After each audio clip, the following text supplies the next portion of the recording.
So ito idol, itong ganitong sign ay sakit na talaga to sa kalabasa idol.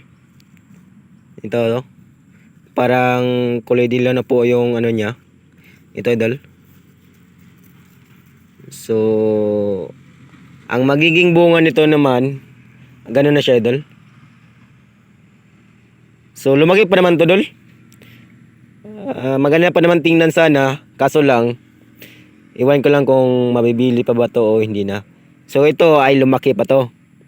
Kasi hindi naman to sila, oh. Tibay pa naman yung ano nyo. 'Di ba?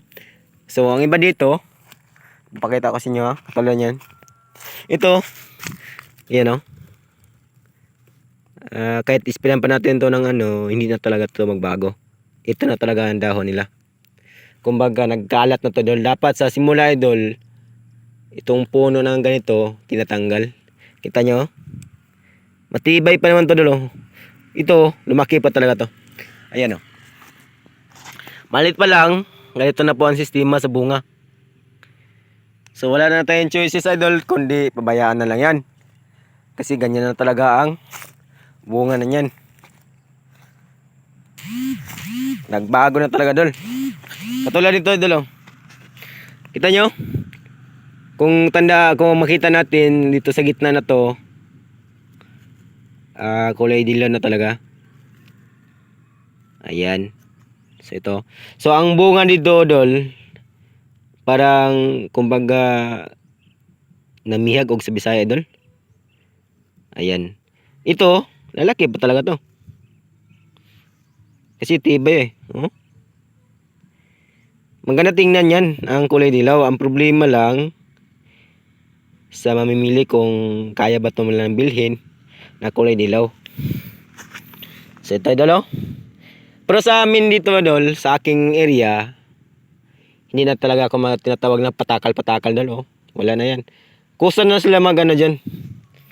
Ito idol, oh. Kasi ngayon lang ako nakapag ano dito eh. Tinatawag lang nakapag-survey ulit sa area ko.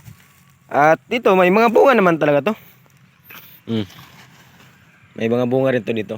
So andyan yan, oh, yan. Ang dami ng bunga yan dyan, pati doon sa dulo. Ganun lang po kasimple pag nagtanim tayo. May aasahan talaga tayo na darating ang time, makaka-income tayo kahit papaano. Pero ang napakamahirap dito, pag dinadaanan sa hayop.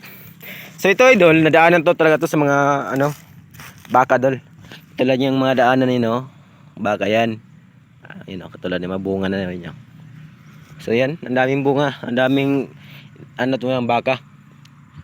So nakasiraan na talaga to, kaya ganito na nangyari. So yung tingnan nyo, hindi na siya kulay green kundi kulay dilaw na po yung mga dahon nila. Pero ang bunga naman nito nagkasabay-sabay na, malang-malang na dol. Yun po ang pinakamahirap sa pagtatanim po natin. Pero kung kailangan mo ng quality, kailangan sa umpisa pa lang tinatanggal na talaga yan para hindi siya magkakalat-kalat yung mga damis na. Bihag yan, bihag sa Bisaya pa.